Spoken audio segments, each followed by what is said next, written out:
Bueno, pues buenos días a todos y a todas.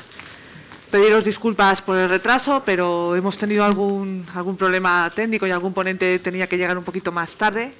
Era cuestión de minutos. Y vamos a iniciar este foro número 3 sobre formación y cualificación profesional. Para ello contamos con un magnífico plantel de ponentes, 3 primeros espadas de lo que es el sistema de formación en nuestro país, en España, y además un compañero que viene de Alemania, donde nos hablará de los casos prácticos y de cómo se desarrollan allí este tipo de políticas. Les voy a pedir a los ponentes que se presenten ellos mismos, porque lamentablemente no tengo todos los currículums y no quiero hacer diferencias y presentar a algunos sí y a otros no. Y además seguramente ellos lo van a hacer mucho mejor, porque van a ser capaces de destacar cosas que igual yo no hubiera destacado al verlo. Entonces, tengo a mi derecha a Carmen Menéndez, compañera Maru. Maru viene del SEPE y preséntate, por favor. Buenos días. Quería agradecer la invitación tanto a Comisiones Obreras de la Industria como a FICA-UGT para participar, tener la oportunidad de participar en esta jornada, en esta conferencia y particularmente en este grupo sobre formación y cualificación. Bueno, dice Nuria que haremos mucho mejor nosotros mismos la presentación de cada uno de nosotros. Yo desde luego no, vamos, no sé. Pero quería deciros que bueno, tengo la responsabilidad que tengo en estos momentos es la Subdirección General de Políticas Activas de Empleo en el Servicio Público de Empleo Estatal del Ministerio de Trabajo y Economía Social. En la subdirección que tengo la responsabilidad en estos momentos, gestionamos y diseñamos y elaboramos las políticas en relación al fomento del empleo, las políticas activas de empleo, los programas de empleo en el territorio, con un modelo de gobernanza del que luego os hablaré en la parte de la intervención, con las comunidades autónomas y, por supuesto, con los interlocutores sociales en el marco del Sistema Nacional de Empleo y todo el desarrollo de la formación para el empleo en el ámbito laboral es una de las líneas de actuación de la subdirección, una de las líneas centrales de actuación de la Subdirección General de Políticas Activas de Empleo. El SEPE es el organismo autónomo de carácter estatal, el Servicio Público de Empleo Estatal, que tiene la responsabilidad tanto de las políticas de empleo como de la protección por desempleo. Es las dos líneas fundamentales de trabajo y de propuesta del Servicio Público de Empleo Estatal. Joaquín, por favor, ¿puedes presentarte? Ja, gerne das. Con mucho gusto, buenos días. Me llamo Joaquín Wessers, soy de la industria química y allí he trabajado durante muchos años en la formación y he sido formado en la formación dual, una formación clásica. Era joven, empecé a los 15 años y he podido formarme y cualificarme en la empresa y ahora me he encargado de la formación y ahora soy formador y más tarde no solo de jóvenes, sino también los compañeros de la empresa en diferentes sectores. Entre tanto, me he dado cuenta lo importante que es la cualificación y luego he estudiado ciencias de la formación profesional para también dominar los temas didácticos y organizativos. Y ahí, en el sector formación, he podido profundizar el tema y soy el responsable del change management, de la gestión de los cambios, y después de haber trabajado algunos años allí he cambiado la empresa y finalmente trabajo en una institución que fomenta la cualificación, que es una hija de IGB, es una sucursal de IGBC, de una empresa y como sindicalista estoy aquí para explicar la transformación importante ante los desafíos, porque hay muchos desafíos como lo hemos escuchado ayer y tenemos que enfrentarnos a estos desafíos para saber no solo cómo podemos dominar estos desafíos y allanar el camino para todos. Esto es mi currículum y trabajo en diferentes otras funciones, pero esto ya lo diremos durante el descanso de café, por ejemplo. Francesco, por favor. Pues hola, buenos días. Ante todo, muchas gracias a la organización de esta genial conferencia por estar aquí. La verdad es que estamos aprendiendo mucho, tanto ayer y estoy seguro que hoy también, ¿no? ¿Por qué estoy aquí y por qué me invitaron a hablar? Pues básicamente porque estoy por un lado en el lado educativo, soy catedrático de Organización de Empresas en la Complutense, allí dirijo también el grupo de investigación en producción y tecnologías de la información y el doctorado, soy también el responsable de doctorado. Y he sido profesor en Berkeley, en la Haas School of Business, y luego también he sido vicerrector de innovación en una universidad privada aquí en España, que es la Camilo José Cela, ¿no? Entonces, soy como dice mi mujer, un poco culo inquieto, no sé cómo se traducirá eso al alemán, y siempre me ha gustado hacer o ser muy proactiva y crear cosas, ¿no? Por ejemplo, en Berkeley lancé o promoví lo que es el Spain Tech Center en Silicon Valley. No sé si lo conocéis, es un ente que depende del ICEX para incorporar tecnología española allí. En la Camilo José Cela lanzamos el primer grado dual, ya hace casi 5 años, que hay en España, en Empresa y Tecnología. De hecho, cerramos ADE para lanzar ese grado dual. Y estando en la Camilo, participamos en todo el desarrollo de la fundación de la Alianza para la FP Dual aquí en España, junto a Bertelsmann. Y luego también he sido emprendedor. Entre otras empresas, pues participé en la creación de una empresa que se llama Everis, no sé si os suena. Es una empresa tecnológica que ahora tiene más de 25.000 empleados. Y empezamos prácticamente de cero y todos los perfiles son de alta tecnología, es decir, todo lo que contratamos o que se contrataba en la empresa de alta tecnología. Y ahora ya desde la universidad pues apoyo la creación de empresas sobre todo en inteligencia artificial en sectores muy raros, desde el retail, pasando por una empresa dedicada a la legitimidad social, donde usamos inteligencia artificial.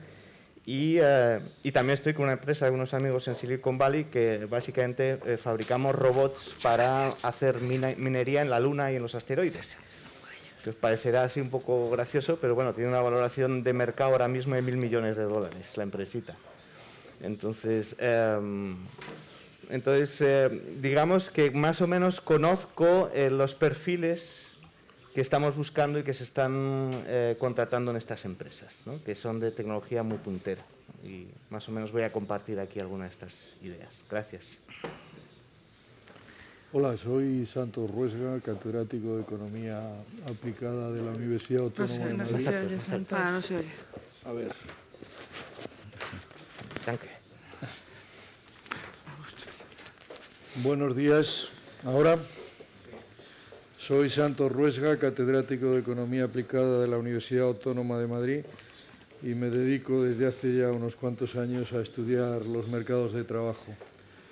Quería agradecer a Comisiones Obreras y a UGT la invitación que me han hecho para estar aquí con vosotros y, bueno, ahora empezaremos a debatir. Bueno, pues una vez presentados, yo no sé si Klaus querías hacer una pequeña introducción o... Aquí, sí. Gracias. Introduzco yo, ok, vale. Bueno, pues la mesa sobre la que vamos a versar ya sabéis que es formación y cualificación profesional. Estamos en un momento, en una encrucijada muy importante, no solo en nuestro país, también en la Unión Europea, porque tenemos que afrontar unos retos sobre transición justa, sobre industria 4.0, digitalización, son retos importantes que solamente se van a poder sacar adelante si tenemos una fuerza detrás capaz de desarrollarlos, si tenemos un capital humano bien formado. En estos momentos, en España, estamos trabajando una ley, hay un anteproyecto educativo ya en nuestro Parlamento para profundizar sobre la formación profesional dual y hacer más accesible el sistema educativo, no solo a los alumnos, sino también a los trabajadores y las trabajadoras, que van a poder formarse más allá de lo que es el sistema de la formación para el empleo. Y tenemos retos también que se afrontarán desde el Ministerio de Trabajo de cara a la formación de la población ocupada. Y los retos de trabajo son importantes porque tenemos que hacer de este sistema de formación un sistema de verdad, que sea de verdad a lo largo de la vida. Y como decimos nosotros últimamente, que seamos capaces de asegurar a los trabajadores un derecho a la formación y además la queremos calificar a esa formación, un derecho a la formación decente de los trabajadores y de las trabajadoras. Entonces, sin más, vamos a establecer, tenemos más o menos 1 hora y media para debatir, no nos podemos ir más allá de las 11:30 porque tienen que marcharse algunos de los ponentes y tenemos que ser o intentar ser lo más puntuales posibles. Y yo os voy a pedir que habléis en un primer bloque sobre cómo es el sistema de formación profesional en España desde vuestro punto de vista. También en Europa, nos hablará de ello Santos, y queremos conocer y profundizar sobre el sistema de formación en Alemania. Entonces, si empezamos, si quieres, por ti, Maru, que te tengo aquí a mi izquierda, y vamos, seguimos el orden. Muy bien, pues muchas gracias. Perdona un momento, yo creo que entre 10-15 minutos cada uno, como mucho, ¿vale? Y luego, si queréis, podemos hacer algunas preguntas o incluso, si no surgen preguntas de los asistentes y yo veo que nos hemos podido quedar alguna cosita en el tintero, pues a lo mejor os las hago yo. Muy gracias. Bien. Me voy a poner esto y si no me das el toque, empiezo a hablar y no paro. Muy bien.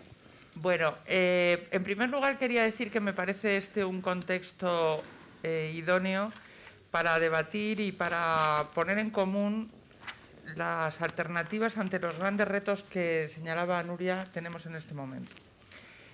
¿Y por qué me parece el contexto idóneo? Porque creo que la industria, al igual que es tractora del empleo de calidad y con derechos, creo que puede y debe jugar un papel en materia de formación profesional para el empleo en el ámbito laboral, como seguramente pocos sectores en estos momentos tienen las mismas capacidades para ello.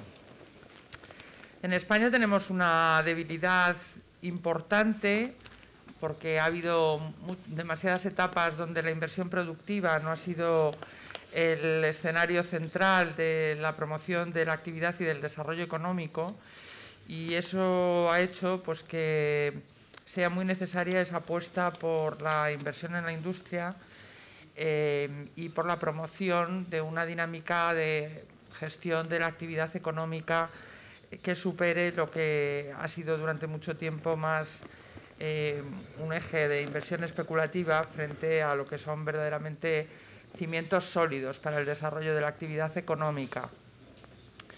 ¿Por qué empiezo por ahí? Porque no creo que podamos mirar la formación profesional para el empleo en el ámbito laboral si no la contextualizamos realmente en relación a todo lo que tiene que ver con los escenarios de actividad económica y también la articulación de la negociación colectiva. En este momento, ahora mismo, en este momento, se está desarrollando en la mesa del diálogo social el debate y la dialéctica para la negociación del acuerdo de la reforma, entre otras cuestiones del Estatuto de los Trabajadores y Trabajadoras del siglo XXI, y particularmente están en este momento debatiendo la modificación de las modalidades contractuales y de los contratos formativos, que este es uno de los grandes retos que tenemos, porque lamentablemente durante demasiado tiempo hemos tenido sobre el contrato para la formación y el aprendizaje y también sobre el contrato en prácticas, que son las dos modalidades actualmente vigentes de contratación laboral, con la causalidad puesta en la naturaleza formativa, de la adquisición de competencias a través del desarrollo de la actividad laboral junto con la actividad formativa, durante demasiado tiempo decía, ha habido una tipificación en relación a los contratos en su aplicación práctica, en la que prácticamente se ha entendido en algunos casos, en demasiados casos, como una vía de devaluación realmente de las condiciones laborales de las personas jóvenes. Eso ha hecho que también, en mi modesta opinión, pero también, lógicamente, pues ha habido por parte de las organizaciones sindicales una posición en relación a estas modalidades de contratación, pues digamos, de especial prevención, ¿no? por el hecho que os describía. Tenemos ahora la gran oportunidad de dar el salto para lograr auténticos contratos formativos que den respuesta a la naturaleza formativa de los mismos a través de una relación laboral con todas las garantías y con todos los derechos. Por tanto, esta es una de las herramientas que yo creo que en estos momentos tenemos como gran oportunidad y no podemos desaprovechar. Al mismo tiempo, como decía Nuria, estamos también en un proceso de reformas normativas. En mi caso me centraré, lógicamente, en las del ámbito de nuestra competencia, el Ministerio de Trabajo y Economía Social, y particularmente en las políticas activas de empleo. Hemos hecho una publicación lo que se denomina el Real Decreto de Programas Comunes de Activación para el Empleo, compilando y actualizando una normativa dispersa con una obsolescencia de más de 30 años de antigüedad en algunos casos. El próximo martes el Consejo de Ministros aprobará la nueva Estrategia Española de Apoyo Activo al Empleo 21-24 y el Plan Anual de Política de Empleo. Y en la nueva Estrategia Española de Apoyo Activo para el Empleo contempla 6 ejes de intervención, uno de los cuales sin duda es la formación profesional para el empleo. Además, vamos a iniciar la modificación de la Ley de Empleo y también de la regulación de la formación en el trabajo, puesto que la Ley Orgánica Integral de Formación Profesional, pilotada por el Ministerio de Educación y Formación Profesional en España, que con este Gobierno ha adquirido ese segundo apellido tan importante, Educación y Formación Profesional, y en donde se establece una disposición adicional que para el ámbito laboral se promoverá una regulación específica en materia de formación profesional en el empleo, en el ámbito laboral, que estamos ya en un proceso de negociación desde el Ministerio de Trabajo, Economía Social y SP con los interlocutores sociales, con las organizaciones sindicales y con las organizaciones empresariales. Los ejes principales de esta reforma que queremos proponer tienen que ver, por una parte, con la flexibilidad en la gestión de la formación profesional para el empleo, entendiendo la flexibilidad desde el punto de vista de los instrumentos para lograr una gestión adecuada y, al mismo tiempo, la garantía de derechos de la formación como derechos de las personas trabajadoras, como derecho de las personas trabajadoras. Porque si hablamos de la formación, como hablamos a lo largo de toda la vida laboral, del aprendizaje permanente, de la formación continua, que nos suena tanto en este contexto, como yo siempre lo digo, lo podemos explicar en esas dos palabras, la formación continua, pues no cabe duda que lo que sí tenemos es que adaptar los instrumentos, las herramientas, además de toda la armazón jurídica y normativa. Y aquí quisiera hacer una referencia expresa a la importancia que, en mi opinión, tiene el anclaje de este modelo de formación para el empleo en el ámbito laboral que vamos a regular en una ley de formación en el trabajo en la negociación colectiva sectorial estatal. Es decir, entendemos que los interlocutores sociales en el ámbito de la negociación colectiva, los representantes de las personas trabajadoras y de las empresas, es donde reside la mayor capacidad para lo que, en nuestra opinión, es la base de partida, que no es ni más ni menos que la identificación de las necesidades formativas. Solamente a través de una identificación adecuada de las necesidades formativas se puede organizar bien el proceso completo de planificación de la oferta formativa y también de la formación programada por las empresas. Realmente la formación programada por las empresas, la formación bonificada, es, en nuestra opinión, el espacio central de formación profesional para el empleo en el ámbito laboral y requiere también de algunas modificaciones en su regulación actual. Es lo que viene a entenderse como la formación bonificada o la formación de demanda. Esta formación bonificada que funciona y funciona bien en las grandes empresas, sin embargo, tenemos el grandísimo problema de no ser capaces de hacerla llegar a la microempresa y a la pequeña empresa y mediana empresa, que en España pues es el 90% del tejido productivo. En ese sentido, yo creo que no es utópico, aunque a veces cuando lo traslado en algunos ámbitos así se contempla, creo que es esencial recuperar el papel decisivo de la gran empresa como tractora de la formación profesional en el empleo, no exclusivamente dedicada o orientada a la plantilla de trabajadores de la propia empresa, sino también a lo que antiguamente se venía a llamar la industria auxiliar y al propio papel que la gran empresa, y en eso la industria es la que tiene, no la única, pero la que tiene enormes capacidades en el territorio en el que se asienta. Estamos viendo ahora muchas dificultades, muchos problemas en lo que es todo el suministro de la cadena de valor. Escuchamos permanentemente el desajuste entre los perfiles profesionales y las vacantes. Aquí hay que decir que no todo es una cuestión de formación, muchas veces es una cuestión también de las condiciones laborales generales de los sectores o de determinadas ocupaciones, y a veces, digamos, se puede tener una tendencia a atribuir todo a un desajuste en las cualificaciones, y no es así, pero sin duda las cualificaciones y la formación profesional para el empleo pueden y deben jugar, desde luego en el desarrollo personal de los trabajadores, pero desde luego en el desarrollo profesional y en la propia capacidad productiva de las empresas, un papel determinante. Tenemos el reto del proceso de digitalización, que luego imagino que podremos abordar también, porque ahora mismo este es uno de los ejes donde tenemos que intervenir de manera decidida y de manera masiva, porque no podemos permitirnos una nueva brecha, la brecha digital. Y tenemos también todo el proceso de transición productiva, de transición ecológica, como un enorme reto que al mismo tiempo, bueno, estáis abordando también aquí, ¿no? En el contexto de esta conferencia. Creo que es muy importante y muy interesante la transición justa, y en ese sentido también el papel a desarrollar por la formación es importante, toda la formación en lo que es la sostenibilidad, ¿no?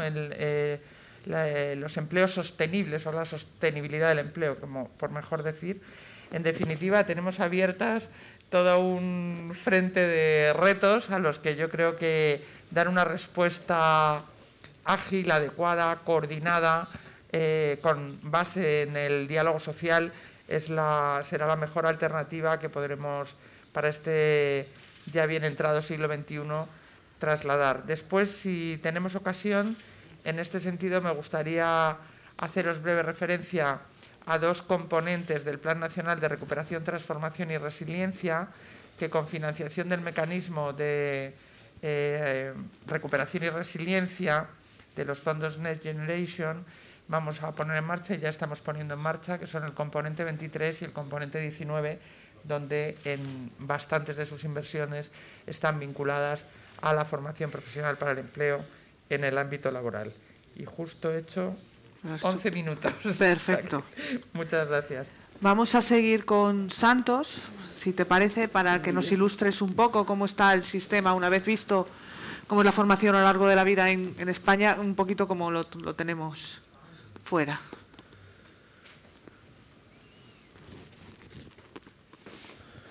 Bueno, yo no sé si voy a ilustrar del todo eso, sobre todo... Ay, perdón. En 10 minutos va a ser un poco difícil, o en 15. Pero bueno, quería expresar algunas ideas en torno al sistema educativo y su relación con el empleo y, bueno, algunas parcelas del sistema educativo. ¿Esto no funciona? Sí. Ahora. Bueno, la primera idea, que siempre que hablamos de estos temas a veces yo creo que hay un cierto alarmismo y que transmitimos a la sociedad de que este proceso de digitalización, robotización, inteligencia artificial, etcétera, va a ser un caos que nos va a dejar a todos en el desempleo.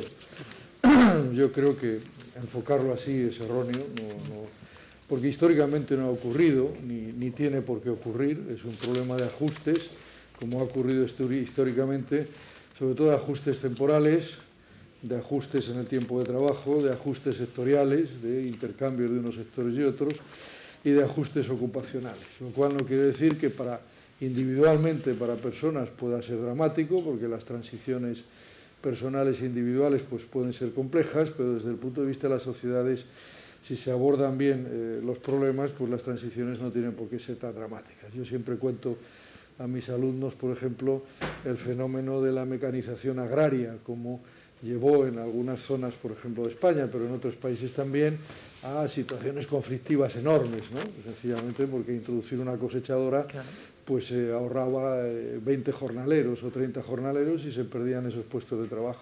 El problema es que la sociedad no estaba preparada para ese tránsito y para que de una manera más o menos rápida la población que trabajaba en el sector agrario pues pudiera trabajar en otros sectores y tranquilamente se adaptaba a otros. Esto es lo que estamos haciendo ahora y lo que estamos viendo que necesitamos. Entonces, no hay por qué verlo en un sentido dramático, sino profundizar, poner los medios, etcétera, para que de unos sectores a otros se den esas transiciones, unas personas vayan trabajando de unos puestos de trabajo y unas ocupaciones a otras, sin que necesariamente todo tenga que convertirse en un drama. Y efectivamente, si además estamos en sociedades que cuentan con más recursos públicos para que puedan ayudar a esas transiciones, tanto en términos de apoyo a renta como sobre todo de cambio de cualificaciones, pues no tendríamos por qué esperar situaciones especialmente dramáticas, ¿no?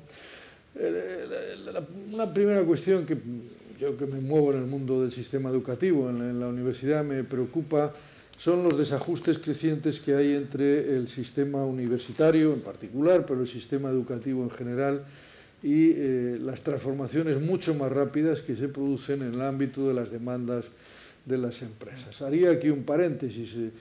Probablemente, y esto lo vamos a ver en algún dato de los que voy a presentar, tenemos la sensación de que invertir mucho en educación, meter mucho dinero, es la solución de todo. Probablemente tendríamos que empezar a pensar en sentido contrario, es decir, quien genera la dinámica de cambio es fundamentalmente el mundo de las empresas, las ocupaciones en las empresas, el empleo, y nosotros lo que estamos es adaptándonos a una demanda, o debemos ir adaptándonos a una demanda determinada. Por eso a veces mucha inversión en educación o en determinadas parcelas de la educación lo que generan son inversiones bastante ineficientes, como vamos a ver en algún caso. No obstante, los sistemas educativos son algo más amplio que una respuesta a las demandas del empleo. Es decir, un sistema educativo no solamente está pensando en conocimientos o habilidades ocupacionales para el empleo, sino que tiene que ofrecer también muchas más respuestas que le plantea la sociedad. Pero es bueno que se ajusten esas distintas parcelas a las que tiene que dar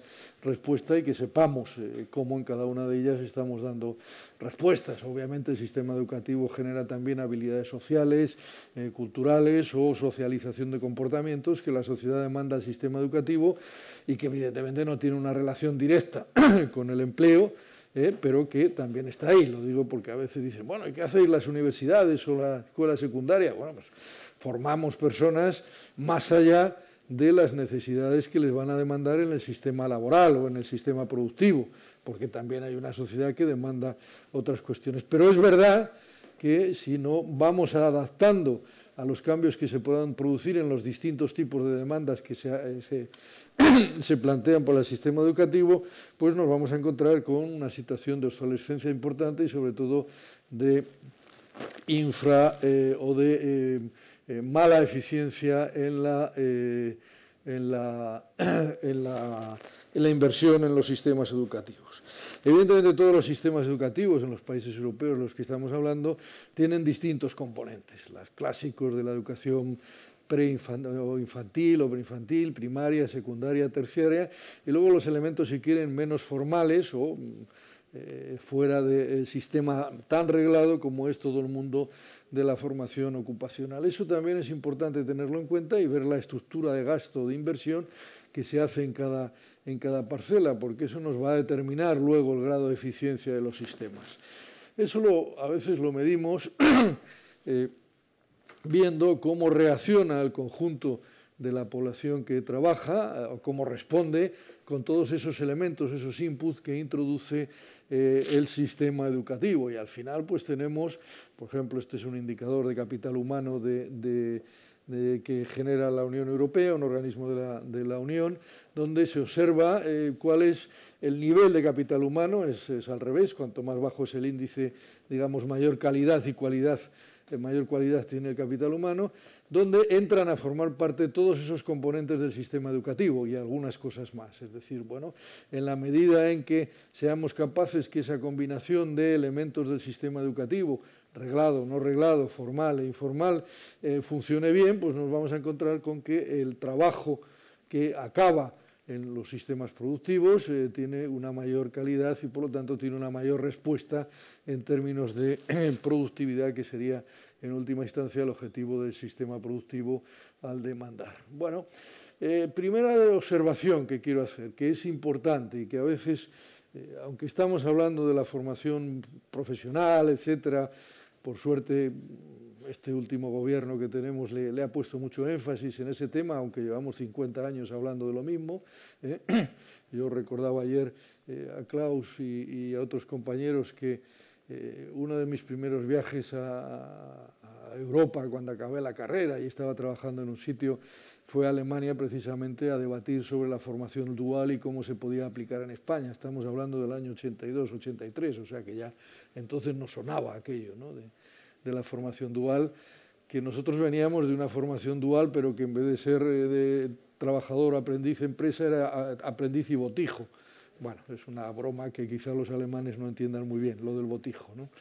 Los españoles lo entienden, sobre todo los de ciencia. Lo que quiero poner de manifiesto es cómo a la hora de ver la composición del capital humano en los índices que hace este organismo de la Unión Europea, uno de los datos importantes, esto es una estructura de gasto educativo por países, pero si nos fijamos, esto no sé por qué en la pantalla no se ve bien, pero en todo caso, las dos partes rojas vemos como en los países que están los primeros en el ranking de capital humano, de calidad de capital humano, de dotación de capital humano, nos encontramos como que una parte importante, muy importante del gasto es la educación de alumnos y el learning on the job.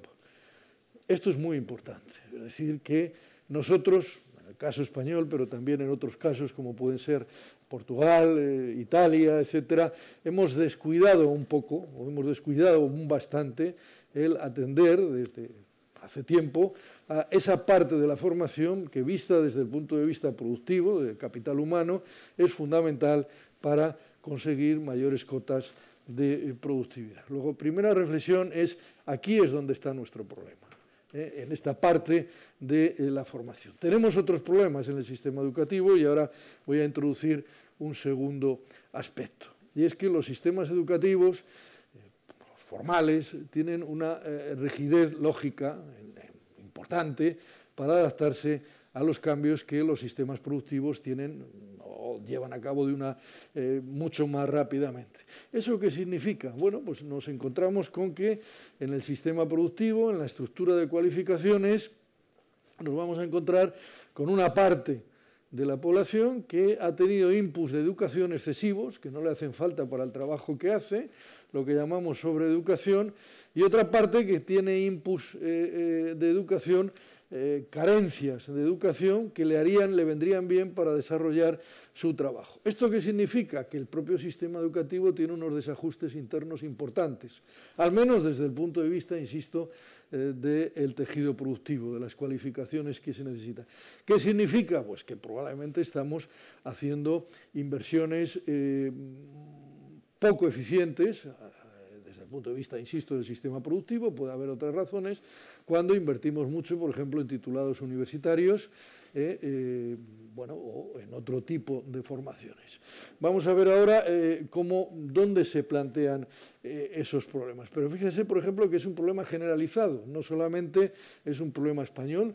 Si miramos el cuadrito del centro, la tela de araña del centro, efectivamente España, si sumamos la sobrecualificación y la infracualificación de la mano de obra, tiene las tasas más importantes, junto con Grecia, pero Holanda o Italia, Francia y quizá menos Alemania y el Reino Unido, tienen también un nivel de desajuste bastante importante en los sistemas educativos, insisto, en la perspectiva del sistema productivo. Bueno, esto es unos datos similares donde vemos la infra y la sobreocupación.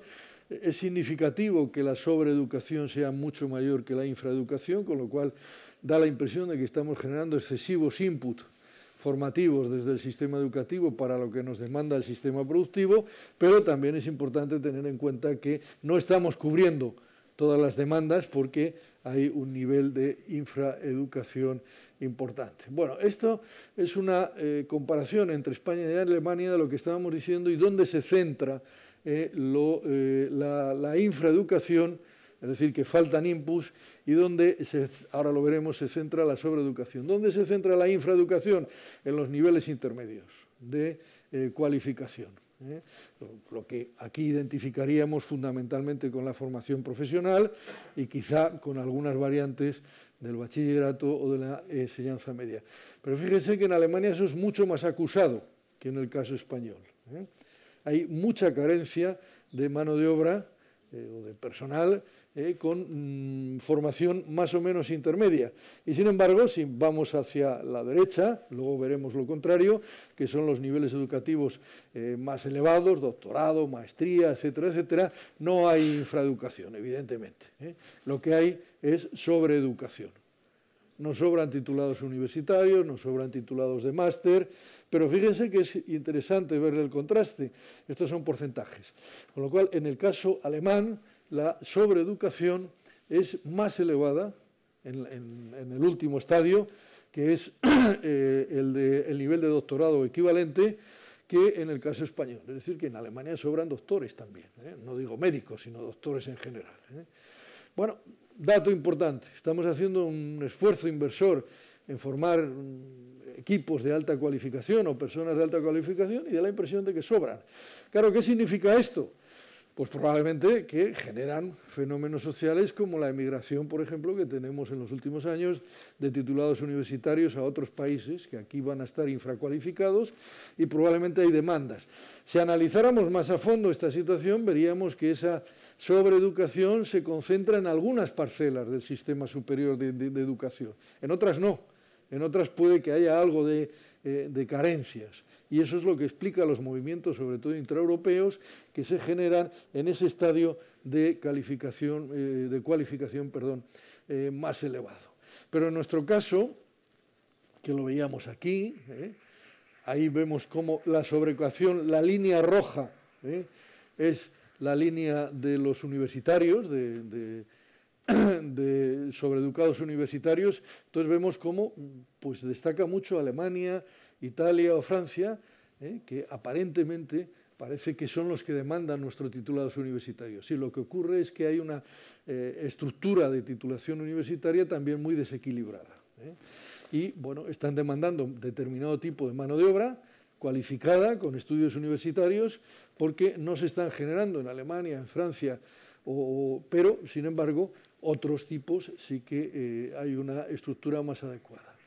Bueno, la segunda, eso nos lleva a que el nivel de utilización del capital humano sea también una faceta importante desde el punto de vista de la productividad final. No vamos a entrar muy en detalle con estas cuestiones, simplemente una idea, y es que la utilización del capital humano ha ido increciendo hasta los años más o menos 60, lo cual está relacionado con la tasa de empleo, etcétera, etcétera, y otras variables, y a partir de ahí las proyecciones empiezan a caer. ¿Por qué? Porque fundamentalmente se vincula a las cuestiones demográficas, el envejecimiento demográfico, etcétera, etcétera. Bien, esto es muy discutible en todo caso, porque si hay movilidad de la mano de obra mucho más de lo que está habiendo en Europa y hacia Europa, probablemente esas tendencias negativas de uso del capital humano, de utilización, se vayan a frenar en la medida en que podamos disponer de mano de obra extranjera que llega a los confines de Europa, cosa que ahora vemos que resulta un poco complicado con vallas y todas estas cosas, pero históricamente parte de estas tendencias que se han podido producir en algún país se han cubierto con movilidad de mano de obra. Ahora bien, lo que sí que ocurre es que la gestión de los países, de los distintos países, de ese capital humano que tiene disponible, con sus carencias y sus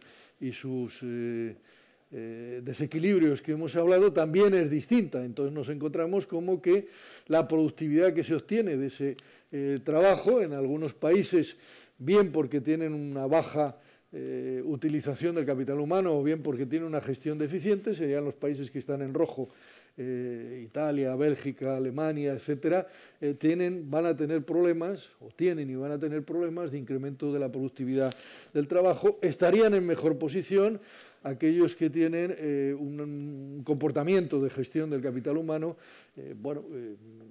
tipo Finlandia, Reino Unido, curiosamente en España, bien por un alto, elevado nivel de utilización del capital humano o por otro tipo de motivaciones que generan una productividad más o menos elevada. Y este es el resultado al final, es decir, bueno, las tendencias de la productividad del trabajo en el caso europeo no difieren sustancialmente, no hay unas grandes diferencias. Aquí empezamos en el año 70 y llegamos hasta el año 2020. Si comparamos Estados Unidos con España, que es la línea negra, Estados Unidos la roja, y con Alemania, que es la línea amarilla, lo que se observa es que ha habido un crecimiento más importante de la productividad en Europa que tiende a pararse desde los años 2000. Está bastante relacionado con lo que decíamos anteriormente de la estructura de los sistemas educativos, como digamos, tenido más vigencia los sistemas educativos reglados, formales, con más desajustes y con menos traslación de incremento de productividad en el uso del capital humano. Y bueno, aquí habría cómo ha evolucionado la aportación de la industria manufacturera a ese crecimiento del capital humano comparando a Alemania y España. Obviamente, en el caso alemán la aportación ha evolucionado mucho más positivamente que en el caso español, en la medida en que, como hemos debatido aquí y seguiremos debatiendo, la industria se ha ido estancando en el caso español, el sector manufacturero. Bueno, una tercera idea importante. Bueno, es importante entonces ver cómo es la estructura del gasto que hace el sector público, pensando en esas carencias que teníamos. Aquí tenemos los datos de el año 2019, que es el último que tenemos homogéneo, en porcentaje del PIB de gasto en políticas activas de empleo en estos distintos componentes, en formación más institucional, en el centro de trabajo, formación integrada y apoyo especial a los aprendices. Bueno, si observamos, por ejemplo, en el caso español, el gasto en formación es bastante pequeño, a pesar de que el gasto en conjunto de las políticas activas de empleo no es de los más bajos, es superior al de Portugal, incluso al de Suecia. Pero en la mayor parte de los países europeos hay una mayor concentración de gasto en formación. Ahí sí notamos una carencia importante. No lo digo porque esté Maru Menéndez aquí, pero estos son los datos que armoniza la Unión Europea. Gastamos muy poco en formación ocupacional, en eso que veíamos al principio que es tan fundamental para mejorar en el índice de capital humano, en esa formación a lo largo de la vida laboral o formación también para adultos. ¿Qué es lo que esperamos que va a ocurrir en el futuro? Y con esto voy a ir acabando para no alargarme. Bueno, en una mera comparación de España con Alemania, lo que observamos es que la fuerza de trabajo, la tendencia de la fuerza de trabajo, bueno, va a ir en los estadios intermedios por edad descendiendo, porque la población va envejeciendo y por lo tanto, bueno, pues nuestra mano de obra va a rejuvenecerse muy poco. Este es un dato importante a tener en cuenta, insisto, bueno, de cara al futuro y a todos estos problemas que nos plantea los movimientos migratorios, que tendremos que tener en cuenta que van a ser una baza importante, fundamental para la renovación de una parte importante del tejido productivo, de la mano de obra. Y en términos educativos, ¿qué es lo que va a pasar? La demanda educativa, bueno, pues también es relativamente obvio, es decir, la demanda se va a concentrar fundamentalmente en los niveles medios o altos, depende de los países y de su estructura productiva, y va a ir cayendo en los niveles bajos. Es lo que observamos incluso cada vez que hay una crisis como la que hemos tenido en este último año y hay una, digamos, reacción de aceleración de procesos de cambio tecnológico, pues lo que va cayendo es la mano de obra menos cualificada, la demanda de mano de obra menos cualificada. Y por acabar, ¿eso qué significaría? Bueno, pues significaría que la demanda se va a ir concentrando en este tipo de... Esto es lo que dice el CDFOZ, el Centro de Formación Profesional de la Unión Europea, en sus estimaciones y proyecciones, en este tipo de cualificaciones. Si miramos un lado y otro, Alemania en negro, España en rojo, no tiene ninguna significación los colores, simplemente me salieron esos al prepararlo, ¿no?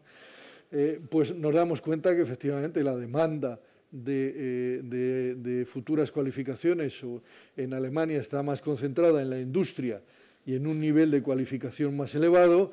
En nuestro caso está más en los servicios y en un nivel de cualificación bastante más elevados, por ejemplo, limpiadores y ayudantes, trabajadores de ventas, etcétera, etcétera.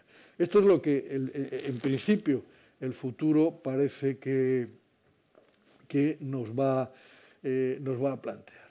En conclusión, bueno, desde mi punto de vista hay un claro desajuste, desequilibrio en cuanto al aprovechamiento del sistema educativo por parte del sistema productivo. Insisto que no es un problema solo de España, puede estar más agravado que en otros países, pero también pasa en otros países. Las necesidades de cualificación apuntan a un cambio significativo de contenidos en los sistemas educativos y en la estructura, haciendo hincapié en el caso español en las cualificaciones intermedias, que es lo que en este momento tenemos carencias importantes, mientras que en el caso alemán probablemente las demandas sean de un nivel de cualificación mayor en función del tejido productivo, del tejido productivo. Es interesante plantear que, cara al futuro, donde se plantean las demandas de mayor cualificación, ya no es tanto en la industria, probablemente porque su dimensión desde un punto de vista cuantitativo no va a pasar, y de hecho no pasa de en torno al 20% del PIB, por lo tanto, y en términos de mano de obra menos, por lo tanto las demandas en cuanto a número y a importancia se van a concentrar fundamentalmente en el sector servicios. Ello nos lleva a la conclusión, que como digo ya hace muchos años que la tenemos, pero no somos capaces de poner mecanismos para llegar a ello, de que nuestra atención debe ponerse en la enseñanza media de tipo profesional y al mismo tiempo promover una reforma importante del sistema educativo superior que, desde mi punto de vista, desgraciadamente, ni con la ley que está planteando ahora el Gobierno se va a resolver, entre otras cosas porque no entra en discutir las competencias con las comunidades autónomas o en coordinarlas, que es quien en parte tiene ya las competencias del sistema educativo, pero es una ley más bien de gobernanza y poco más, pero no de estructura interna de los contenidos de los sistemas educativos.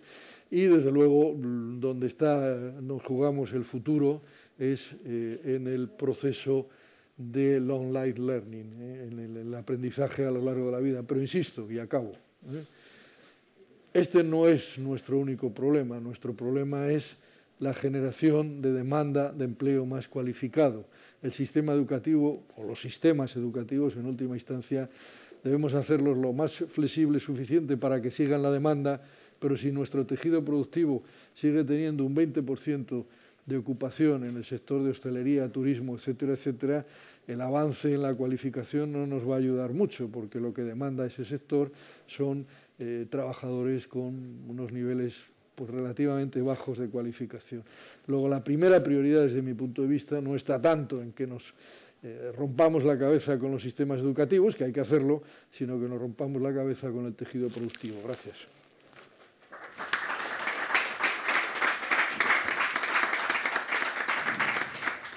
Muchas gracias, Santos. Sé que has hecho un esfuerzo importante para poder concentrarte un poquito en el tiempo que te habíamos dado.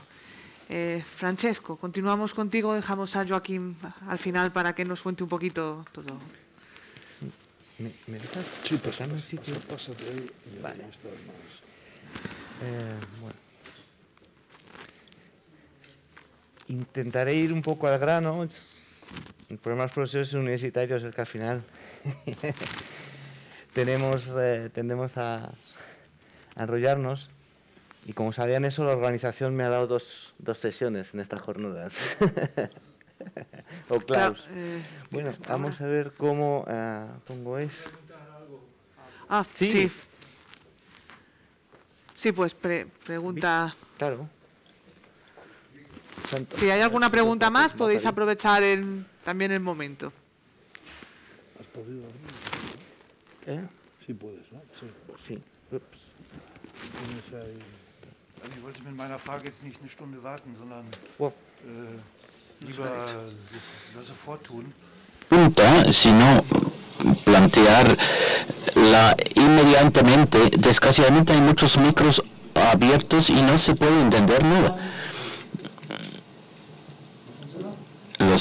Es que hay muchos micros abiertos y entonces hay mucho ruido de fondo. Sí, y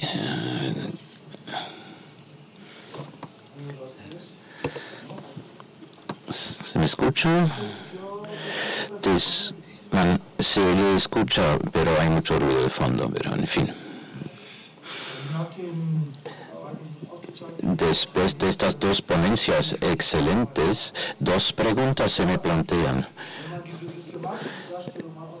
Muy interesante esta perspectiva, pero si vamos a invertirla y verlo todo desde la perspectiva de las personas, me pregunto qué significa todo esto. En el primer caso, una mujer joven, hija de profesores, vive en Madrid o en Barcelona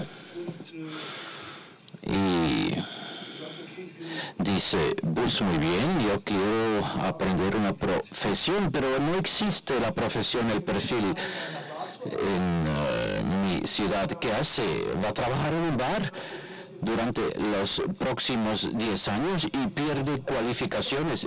Segunda pregunta. También desde esta perspectiva, hombre, 35 años, varón, hace su trabajo, trabaja en Andalucía, no en Málaga o en Sevilla, sino en algún pueblo, en un pueblo que sufre la desindustrialización. Trabaja bien, pero no ha tenido oportunidad de formarse en el trabajo, lleva 10 años sin formación. Quiere decir que ya no tiene capacidad de formarse, ha perdido esa capacidad. Y pregunto yo a ustedes dos, ¿qué cambia esa nueva ley en esto? La ley que están aprobando actualmente. Muchas gracias.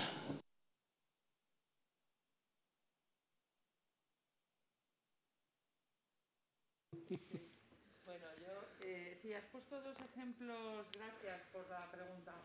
Has puesto dos ejemplos muy relevantes de diferentes realidades a las que efectivamente nos enfrentamos, y en mi opinión los retos son en tres líneas. Por un lado, nosotros estamos promoviendo una formación masiva en competencias digitales dirigidas al conjunto de la población, porque veremos que además de la necesidad y la oportunidad, como decía muy bien Santos, que representa también la transformación digital, no son solamente imprescindibles para el desempeño de una actividad laboral, de un puesto de trabajo, sino son incluso imprescindibles para la accesibilidad a las propias relaciones con las administraciones, con las empresas, y la accesibilidad a la propia formación profesional para el empleo. Porque efectivamente, en el ejemplo que pones de poblaciones con mayor desindustrialización o poblaciones de territorios con menos recursos productivos en general, hay una brecha muy importante que hay que cubrir en ese sentido, sin necesidad de que toda la concentración se produzca en las grandes ciudades, en las grandes capitales. Ahora mismo tenemos un problema, por ejemplo, en la formación en competencias digitales, tenemos un problema de puestos de trabajo vacantes en TIC y de concentración. La Comunidad de Madrid concentra el 57% del total de los perfiles cualificados para TIC en España. Claro, esto en sí mismo pone de manifiesto algo que tenemos que combatir, como os decía, a través de 3 elementos. Por un lado, es una diseminación con herramientas de formación masiva de competencias básicas digitales, fundamental, porque tenemos que subir el índice de ESI del que hablaba antes el profesor Ruesga. Por otra parte, necesitamos que en los procesos de la educación formal efectivamente se incorporen una mucho mayor vinculación con el mundo productivo. La vinculación entre la universidad y la empresa, en mi opinión, es uno de los retos también a abordar en ese sentido. Y en tercer lugar, el aspecto del que puedo hablar más directamente, también del primero, pero en este más directamente, es la formación a lo largo de la vida, a lo largo de toda la vida, la formación continua, el aprendizaje continuo. Y ahí quería decir que en España sí tenemos algunas experiencias en formación en alternancia. Es verdad que muy dirigido hasta la fecha en el marco del ámbito público y muy dirigido inicialmente con actividad formativa relacionada con la conservación del patrimonio, con la actividad de rehabilitación, como es el modelo de las escuelas taller, que es un modelo que metodológicamente es un caso de éxito que debemos conseguir poder trasvasar al entorno productivo, al mundo de la empresa. En ese sentido, de la reforma de la que hablaba yo al inicio de la Ley de Formación en el Trabajo, cuando hablaba de la flexibilidad, es de la capacidad de utilizar toda una serie de herramientas para que el contexto productivo esté, digamos, accesible. Hace poco veía en la fábrica Deutz, en Zafra, un municipio de la provincia de Cáceres, en España, de Badajoz, sí, de Badajoz, teníamos... decidió la empresa organizar allí su escuela de formación y ha puesto en marcha la oportunidad 2 jóvenes ingenieras de un pueblo, no de este, sino de un pueblo cercano de menos de 1.000 habitantes, pusieron de manifiesto su testimonio, cómo estaban adquiriendo una formación dual que les estaba permitiendo, entre otras cosas, descubrir, como ellas decían, ellas que no venían de una familia de ingenieros, ni venían de una red de contactos que les permitiera moverse o conocer las oportunidades de desarrollo, de su desarrollo profesional, tenían la oportunidad, a través de la participación en esta escuela, de desplegar toda una serie de competencias que desde luego les estaba preparando para tener la mayor promoción profesional. 2 mujeres jóvenes de un municipio de menos de 1.000 habitantes y en una cualificación profesional de mucho futuro. Cuando les preguntaba que cómo habían decidido hacer esa ingeniería, me contaba que la maestra de su municipio siempre le dijo que tenía que ser ingeniera desde que era pequeña. Bueno, ¿qué quiero decir con esto? Un ejemplo concreto que no es el más representativo, pero que es un modelo muy importante de oportunidades en también un proceso de acompañamiento que creo que debe estar presente a lo largo de todas las actividades formativas. Es decir, la acción formativa, sin ese proceso de acompañamiento desde luego en las personas trabajadoras jóvenes, pero también en los trabajadores de más edad, que tienen que tomar decisiones para sus transiciones laborales en muchos momentos, es otro de los elementos imprescindibles que estamos vinculando en la nueva regulación para que ese proceso de orientación y de acompañamiento, ese proceso que el Pilar Europeo de los Derechos Sociales contempla como el acompañamiento o el derecho al acompañamiento a lo largo de toda la vida laboral, a un acompañamiento especializado de orientación profesional para el empleo, es otro de los elementos centrales de la nueva reforma. En juego que las reformas legislativas tardan mucho tiempo en modificar, porque son comportamientos, por ejemplo, de los empresarios. Claro. El que trabajaba en Málaga, pues probablemente no tenga mucho futuro si sigue poniendo copas en los bares y está buscando otro, pero ¿qué se encuentra? Pues ciertas limitaciones en la empresa en la que está, por ejemplo, va a tener flexibilidad para ir a unos cursos o un poco más de tiempo, es decir, no encuentra un entorno donde la formación o la continua formación esté, vamos a decirlo así, bien vista y apoyada, pero no ya solo por las administraciones, que eso lo puedes poner en una ley, sino por el tejido productivo y el tejido social en el que te mueves.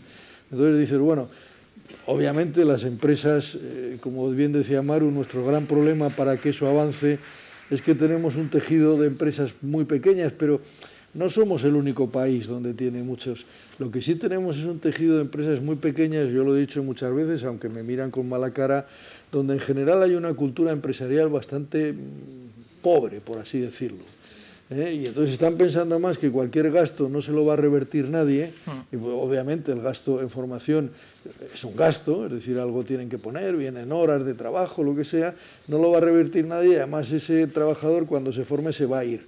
Con esa mentalidad es muy difícil que penetre en los programas, nos cuesta mucho. Entonces, también yo se lo diría a Maru y a nuestros sistemas institucionales, hay una labor educativa que hacer en esos pequeños empresarios, una labor formativa, una labor de apoyo a la cooperación entre ellos y sobre todo en los gestores, porque ese tipo de empresas al final están gestionadas, al menos en los aspectos administrativos, por una serie de empresas de gestoría que tienen muchísima más importancia de la que le damos, porque al final son los que toman las decisiones de a quién se contrata, de a quién no se contrata, de si se mete un horario flexible o no se mete un horario flexible, porque el pequeño empresario no entra en eso, se lo dice el gestor.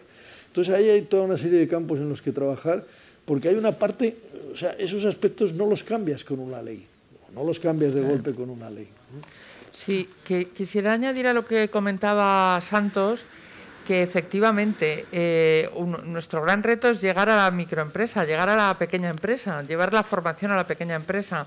Cuando él daba los datos de la inversión en políticas activas de empleo, que se veía que había un gap importante con la inversión en otros países de nuestro entorno, y es así, y además en este caso no es por un problema de recursos, porque la cuota de formación profesional todos los años genera remanentes, es decir, no somos capaces de ejecutar el total de la cuota de formación profesional, entre otras cosas, por nuestra dificultad para llegar a la pequeña empresa.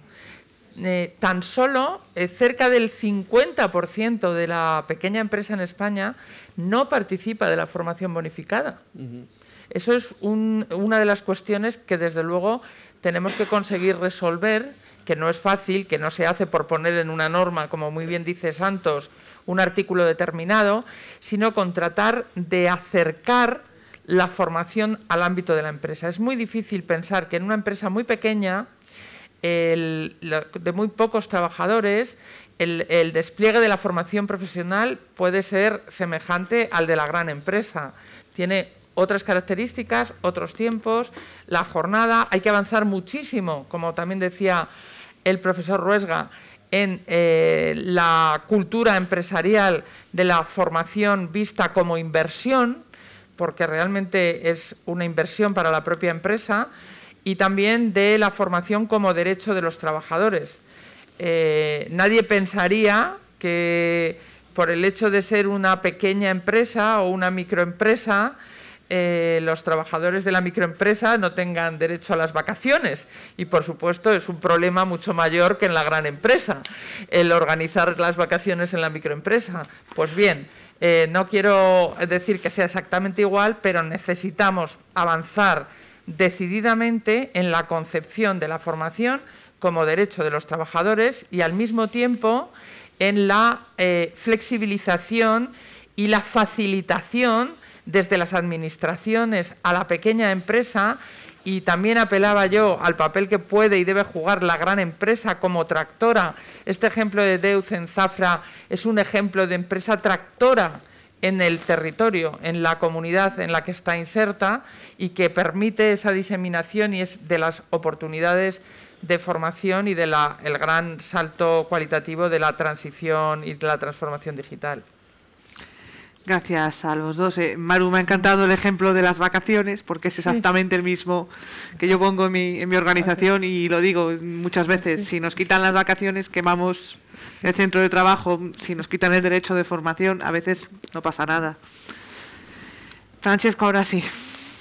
Gracias. Yo creo que voy a responder también a algunas de las preguntas o algunas inquietudes que habéis presentado durante la presentación. Voy a ir un poco más al grano. He intentado traducir al alemán, perdón si he puesto algún gazapo o error grave, porque mi alemán es muy malo, para que se pudieran seguir las dos, en español y en alemán, las transparencias. ¿Vale? Entonces, básicamente, quería empezar un poco haciendo una composición de dónde estamos con las habilidades, con las skills famosas, en España, qué está pasando con el mercado de trabajo, ¿no? Este gráfico, que bueno, no se ve muy bien, pero lo voy a explicar rápidamente. Básicamente lo que cuenta en los últimos 20 años dónde se ha generado empleo y dónde se ha destruido empleo. Más o menos así sencillo, es un poco más complicado, pero más así explicado, ¿no? Dentro de lo que es la distribución de habilidades. Entonces, en el eje horizontal veis la distribución de habilidades, que va desde 20 hasta 100. Lo de 100 es el tope de las habilidades y el 20 es pues la gente con habilidades más básicas, ¿no? Entonces, veis que en los últimos 20 años lo que se ha producido es la destrucción de empleo en aquellos puestos de trabajo que necesitan habilidades de tipo medio, al final. Y se me han aumentado mucho en el extremo superior de alta cualificación, donde he puesto que hay escasez, es decir, aumenta la oferta de empleo, pero no hay trabajadores, que es algo que Santos también comentaba y es algo que también estamos sufriendo, ¿no? ¿Y qué pasa? ¿Qué pasa con los trabajadores que están en el medio? Estos que van del percentil 20 hasta el 80 de habilidades, pues que se tienen que buscar la vida. Entonces, básicamente, lo que sucede es, hay una serie de trabajadores que tienen suerte y se recualifican y pueden encontrar trabajo en niveles más altos, pero hay muchísimos que no. Y que se está moviendo hacia lo que son puestos de trabajo en los niveles más bajos de la distribución de habilidades, principalmente en servicios, que es lo que está sucediendo. Por eso ha aumentado un poco, veis que ha aumentado la parte de servicios, ¿no? ¿Y qué pasa? Pues que estos pasan a ocupar puestos de trabajo para habilidades bajas. ¿Y qué pasa con los trabajadores que tenían habilidades bajas? Pues están siendo expulsados del mercado de trabajo. Básicamente esa es un poco la situación. ¿A qué se debe? Pues principalmente hay dos elementos. Esto se ha hablado mucho vinculado a la digitalización, pero también la globalización y la deslocalización de la producción provoca este tipo de efectos. Y no solo es en España, es básicamente una situación de las economías desarrolladas. En Estados Unidos y en Alemania pasa también. Y no solo es un problema social, también es un problema político, porque aquí es simplemente una anécdota, pero tenemos demostrado con algunos estudios, algunos amigos míos de Estados Unidos, que en los distritos industriales donde esto es más grave, este problema de destrucción en los niveles medios, etcétera, pues es donde mayores votos consiguió Donald Trump en las elecciones. Entonces, no es solo un tema económico aquí, sino es un tema con implicaciones muchísimo más amplias, ¿no? Entonces, es simplemente la primera situación, es decir, hablar de skills y trabajo, ¿no? Entender un poco ese matching, ¿no? El segundo punto, voy a darle aquí, es ¿dónde se generan las ¿dónde se generan las skills? ¿no? ¿Quién crea las skills? ¿De dónde salen? ¿No? Pues básicamente aquí he puesto que tenemos dos sistemas de... las skills se generan o dentro de las empresas, ¿no? Y luego tenemos un sistema educativo muy amplio, con universidades, FP, centros tecnológicos, etcétera, ¿no? ¿Qué es lo que pasa? Pues en España tenemos un problema y es que tenemos como diría un sistema educativo dual, pero en la mala versión de la palabra, porque tenemos, por un lado, las empresas, por otro lado, otro sistema educativo, digamos, público, que prácticamente no se hablan entre sí. Y ahí he puesto un poco, he intentado dibujar un poco las relaciones. ¿Veis que se intersectan muy poquito, ¿no? Hay muy poca intersección entre ambos sistemas de innovación. Muy poquito. Y quizás quienes están jugando un papel más importante en este desarrollo son los centros tecnológicos. El País Vasco, Eurecat, al fin y al cabo son los que, digamos, están haciendo un poco de puente, ¿no? ¿Qué pasa con la FP? Pues fijaros, la FP está, la pobrecilla de ella, aquí como abandonada, ¿no? En medio. Por un lado, no está muy conectada con el mundo empresarial, en ese sentido. Tenemos una carencia importante de los centros de FP de conexión con lo que es el sector o la industria local. Y por otro lado, tampoco está nada conectada con los centros de investigación, con las universidades, etcétera. Entonces, tenemos ahí, está abandonada como un islote, y entonces ese es un problema importantísimo, porque está aislada de centros de generación de capacidades y habilidades. Entonces, claro, ¿qué van a formar si no hablan, no se interconectan, ¿no? Entonces, ese es un tema, ¿no? Entonces, ¿y esto es grave, esto no es grave, no? Bueno, esto es un síntoma de lo que... tenemos una presentación sobre los sistemas regionales de innovación, de lo que llamamos un régimen de innovación incompleto, ¿vale? Es cuando tenemos este aislamiento, separación entre sistemas de innovación, un régimen de innovación incompleto. Mi colega Uli Hilper de la Universidad de Jena va a explicarlo un poco mejor y en alemán, así que lo va a hacer mucho mejor que yo, seguro, ¿no? Entonces, tenemos dos sistemas de innovación desconectados. Tenemos también con muy débiles conexiones con el exterior. Es otro problema que tenemos en España. Es decir, nuestros sistemas generadores de conocimiento están muy aislados de las redes internacionales de conocimiento. Es otro problema, o por lo menos más aislados que otras unidades de generación de conocimiento en Europa o en Estados Unidos. Luego tenemos el problema que los sistemas de innovación regionales no están conectados tampoco. Es decir, cuando uno plantea los PERTE o no sé qué, pues cada uno plantea el suyo. El otro día estuve en una presentación muy interesante de Ikerbas sobre el desarrollo de competencias en temas de computación cuántica, y solo hablaba de Vizcaya. Y solo hablaba de que iban a desarrollarlo con la gente de Vizcaya, los investigadores de Vizcaya, las universidades de Vizcaya, las empresas de Vizcaya. Digo, joder, pues a lo mejor en Estados Unidos tienen algo que decir de esto y os pueden ayudar, no lo sé, pero bueno. Entonces, tenemos ese problema de hiperfragmentación del sistema y aislamiento de los agentes. E incluso, por ejemplo, en Cataluña hay un grave problema dentro de la propia Cataluña, de desconexión entre los propios agentes de generación de conocimiento, ¿no? Entonces, esa es un poco una situación. Y uno podría decir, bueno, esto es grave, esto no es grave, pues básicamente lo que pasa, esto es siempre un ejemplo, ¿no?, del impacto. Lo que pasa es que el sistema, al final, aquí tenéis dos líneas. La línea amarilla es, por ejemplo, las publicaciones científicas de los profesores universitarios en España en los últimos 25 años. Veis que van como un cohete para arriba. Y al otro lado tenemos la productividad total factorial, hacia abajo. Entonces, básicamente, ¿qué es lo que pasa? Que el sistema público de innovación es irrelevante para la competitividad del país. Tenemos ese problema. Es decir, y no es un problema de personas. Tenemos fantásticos profesores, fantásticos alumnos, fantásticos investigadores. Es un problema de incentivos y de conexión dentro del sistema. Entonces, realmente lo que está pasando es eso. Tenemos un potencial completamente desaprovechado. Enorme, gigantesco, brutal, un montón de dinero ahí, que no estamos sacando el partido adecuado. Y no es un tema complicado, es un tema de conexiones, de redes, de de hablar agentes con otros, etcétera, ¿no? Entonces, esa es un poco la situación.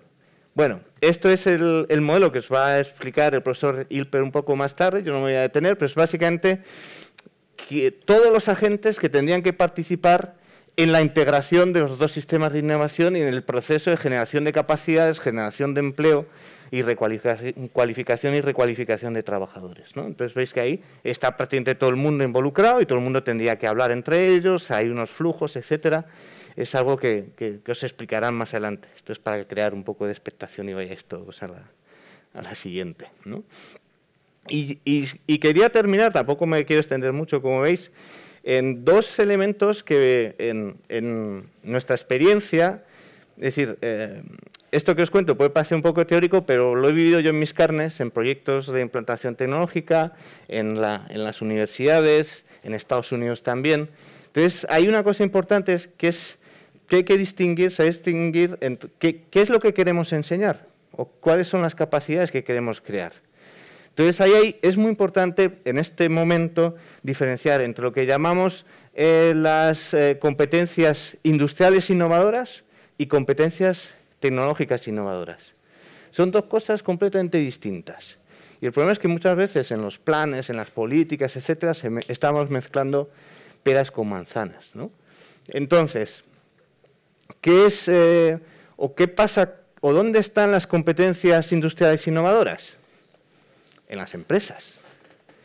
Es decir, realmente quien sabe o quien conoce o quien tiene conocimiento de valor a nivel industrial, en procedimientos, en los procesos industriales, etcétera, etcétera, eso está en la empresa. No está en los centros de FP, ni en las universidades los conocemos. Ni idea. Es que no tenemos ni idea. Realmente ese expertise, esa capacidad, que es lo que necesitan el resto de las empresas para crecer, están metidas en unas empresas. ¿Cuáles? No se sabe.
Sí.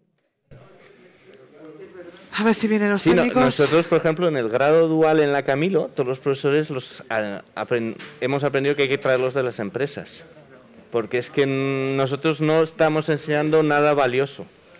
Yo una de las preguntas que tenía para haceros al final de todo esto era que quién formaba, estamos hablando de competencias, quién forma a quien tiene que formar en esas competencias. Fíjate, una de las que cosas... me parece... Una de las cosas que estamos planteando en las discusiones anteriores a esto es crear una especie de Erasmus para profesores de FP, para que estén 6 meses, 1 año en una empresa, para absorber un poco esos conocimientos y que luego vuelvan a al centro de FP. No es tan fácil eso, pero esa idea ya la he tenido yo, no es tan fácil. Ya. No. Luego te lo digo. No, pero las empresas alemanas han dicho que están dispuestos a hacerlo. Entonces, bueno, ¿podemos empezar? Yo no sé si tenemos traducción. Pues continuamos. Espérate, lo que pasa es que ha saltado la conexión aquí. Bueno, da igual, le dan solo palabras. Si queréis las puedo decir vocalmente. No hace falta leer. Además, a esa distancia yo no sé lo que veréis. Vamos, así que... Déjalo. Déjalo. El problema es que tenemos la pantalla extendida. Lo único, el problema es para Joaquín and your presentation. It's not...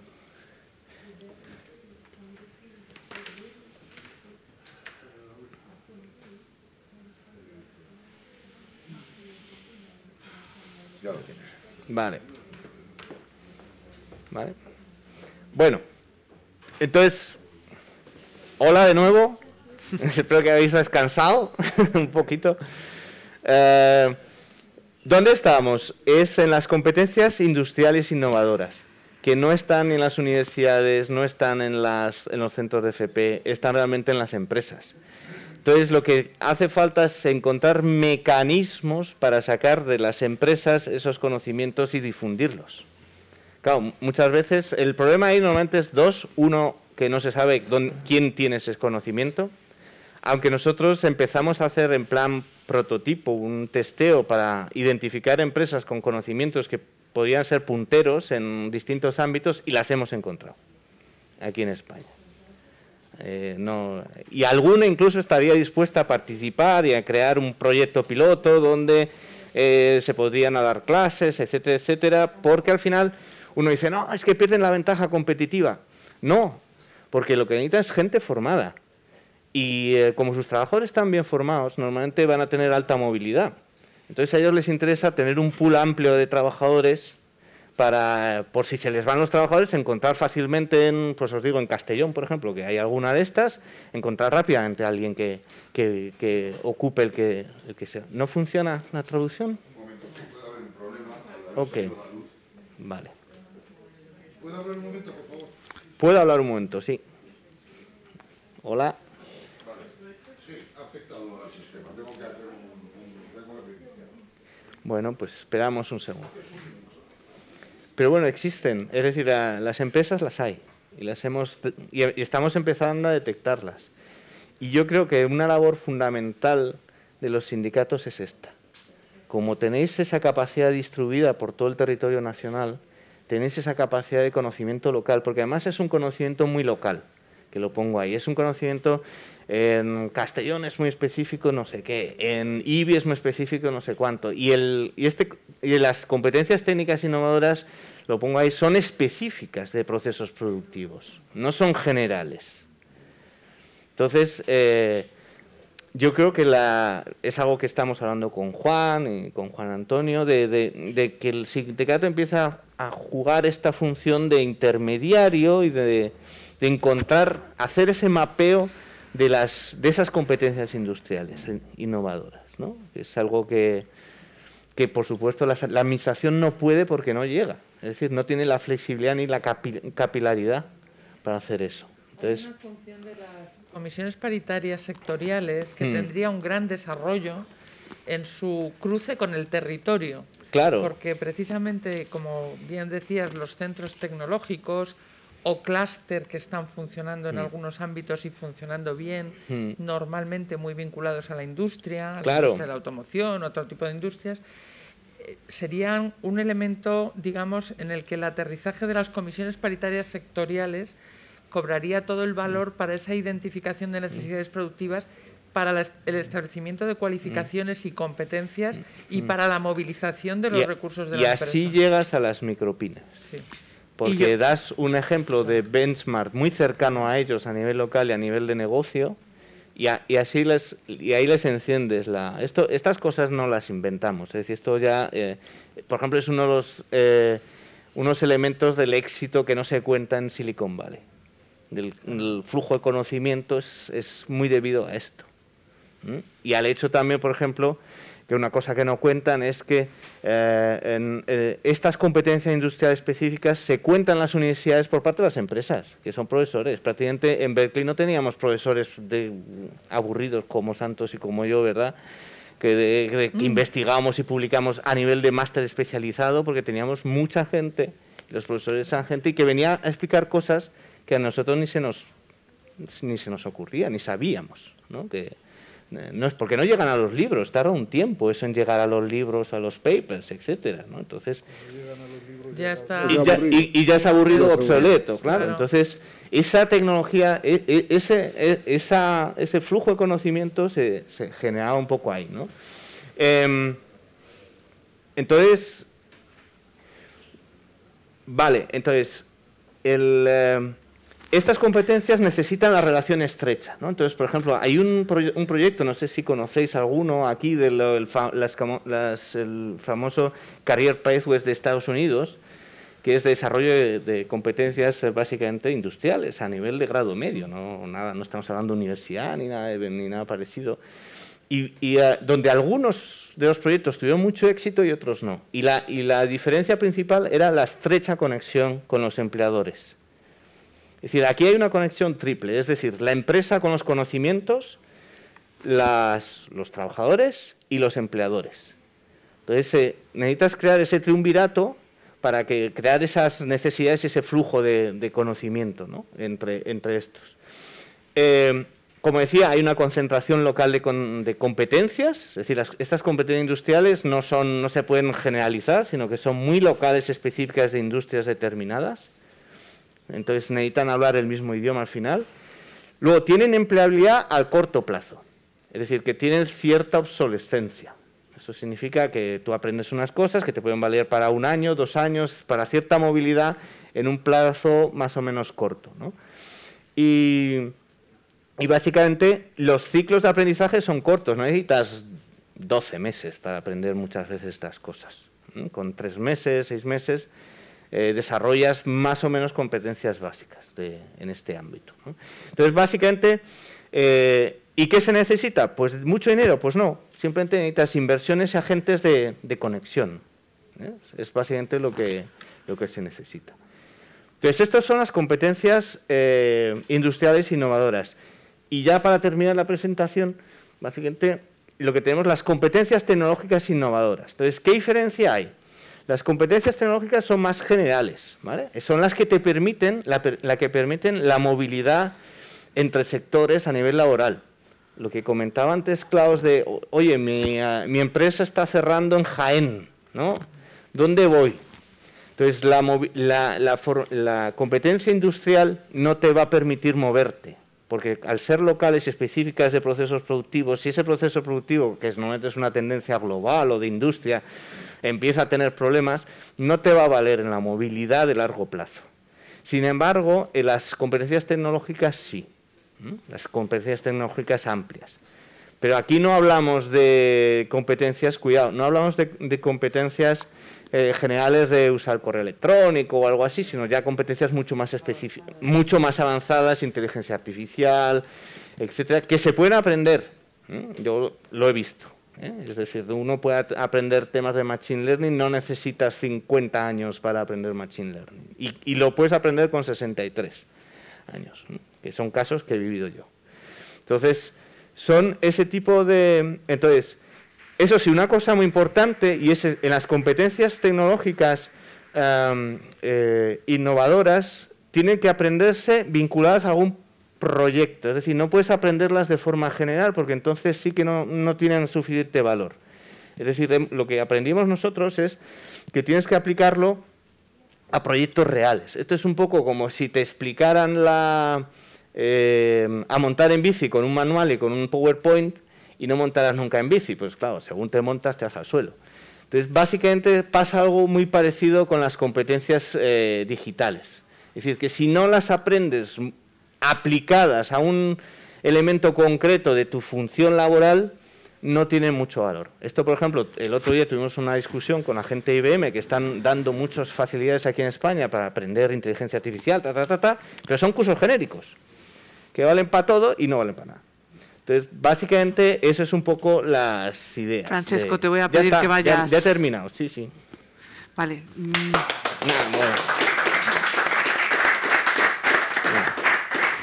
Joaquín, please. Thank you.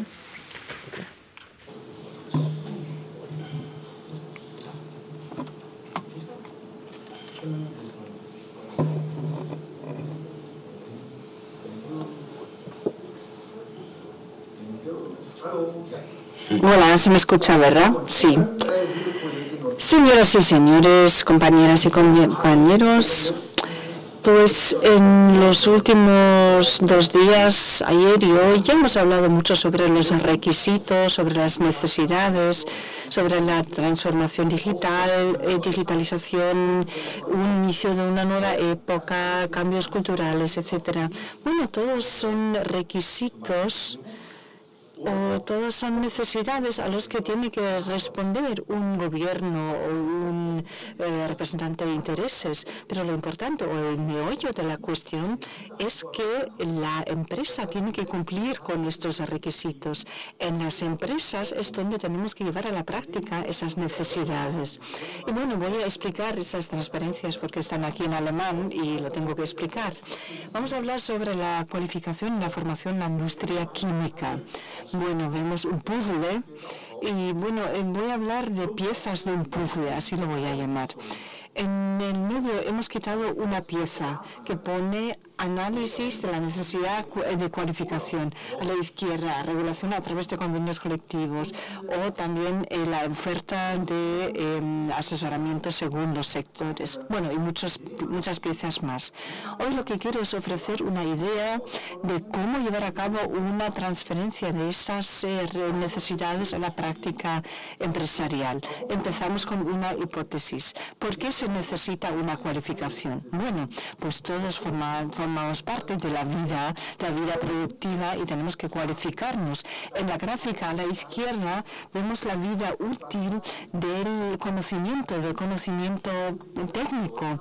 El Instituto de Formación Profesional de Alemania en el año 2013, bueno, son los últimos datos que tenemos, hizo un análisis, bueno, ya ha pasado mucho tiempo, y llegó a la conclusión de que los conocimientos técnicos se reducen a la mitad después de 4 años y los conocimientos técnicos en tecnología de información, de inteligencia artificial se reduce ya a la mitad después de pocos meses. Es decir, la cualificación y el reciclaje ya anteriormente era necesario para poder ascender en el trabajo y muchos lo hicieron por esta razón. Y hoy en día necesitamos la cualificación para poder mantenerse, para poder seguir trabajando en un puesto de trabajo, para hacer frente a los cambios. Y lo vamos complementando por el proceso de aprendizaje a lo largo de toda la vida. Eso lo estuvimos hablando a lo largo de los próximos días y eso es de importancia crucial para todos. A la izquierda, abajo, pueden ver que la formación es una base para el trabajo, es así en Alemania, en España, etcétera. Y la formación es necesaria para poder trabajar en una empresa.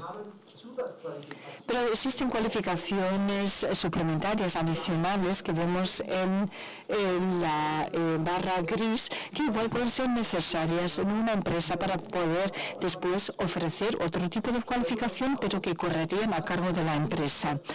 Y eso lo llamamos el aprendizaje dentro del proceso productivo.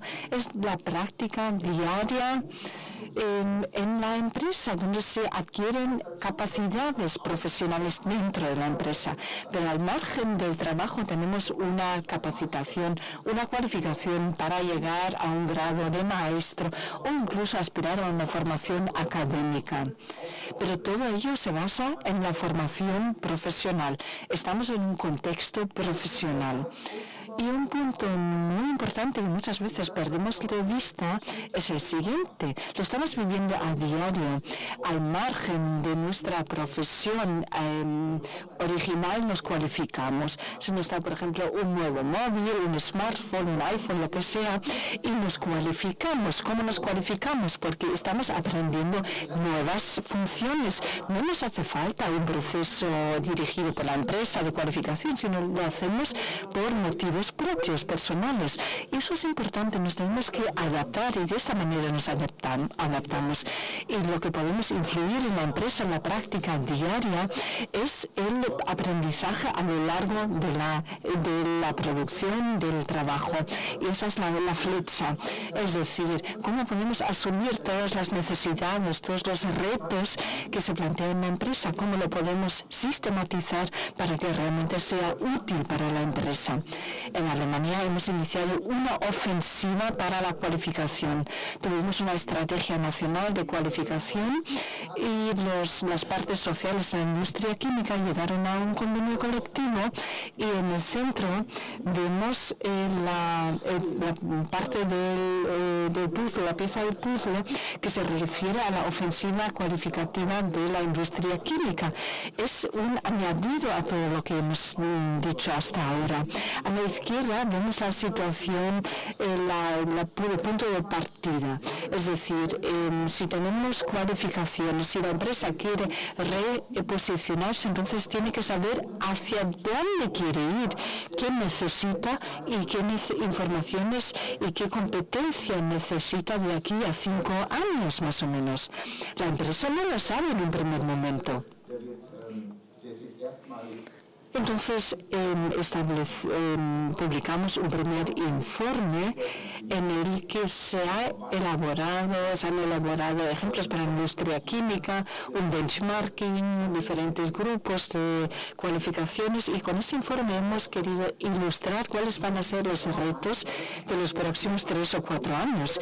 No lo quiero explicar en detalle porque no es el tema de nuestro acto de hoy, pero es un punto de partida. Necesitamos saber qué se va a necesitar, pero también necesito la información sobre qué puntos y qué posibilidades de cualificación existen en las empresas. Y además necesitamos un análisis de cualificaciones. Es una herramienta que hemos desarrollado específicamente para las pymes. Bueno, las grandes empresas no lo necesitan. Tienen un departamento de personal o pueden desarrollarlo, pueden estudiarlo ellos mismos. Pero muchas veces las pymes carecen de ese instrumento para saber qué nivel de cualificación existe en la empresa. Bueno, con eso vuelvo a la transparencia anterior. No saben cuáles son las cualificaciones que existen, qué cualificaciones necesitan, etcétera. Y tienen que hacer una especie de balance. Por un lado, que tengo que saber las necesidades y por el otro lo que tengo, o sea que la oferta, y a través de un acuerdo entre las partes sociales puedo llegar a una solución. Pero muchas veces las partes involucradas no saben cómo llevarlo a cabo, cómo implementarlo. Es muy fácil decirlo, pero en la empresa muchas veces no se sabe qué se puede hacer y se necesita un asesoramiento. Y eso lo vemos a la derecha, la pieza a la derecha, el asesoramiento sobre la cualificación. Y dentro de nuestra ofensiva participamos tanto el IMEM alemán y también empresas de asesoría independientes que participan en ese proceso. Y si las empresas no saben cómo hacerlo, entonces se pueden dirigir a mí, a mi persona o a nuestro sindicato para decir, sabemos que existe una necesidad formativa, pero no sabemos cómo hacerlo. A lo mejor tú nos puedes explicar lo que tenemos que hacer, cómo podemos llevar a la práctica estos programas formativos, qué necesitamos como capacidades. Y esa sería la tercera pieza. En la vida diaria de una empresa casi no se implementa, pero lo importante es la comunicación en este momento. También lo hemos mencionado aquí.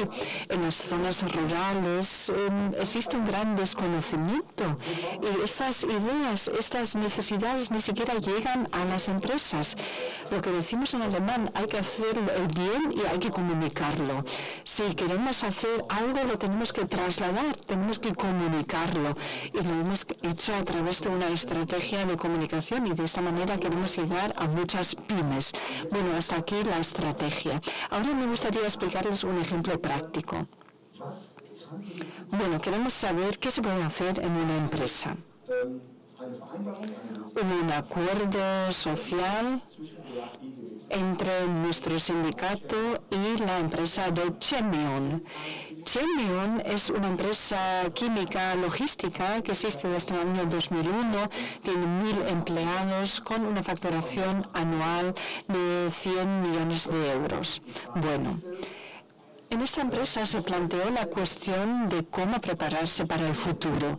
¿Qué hay que hacer para estar preparados, para asumir la transformación digital, digitalización, transformación tecnológica, etcétera?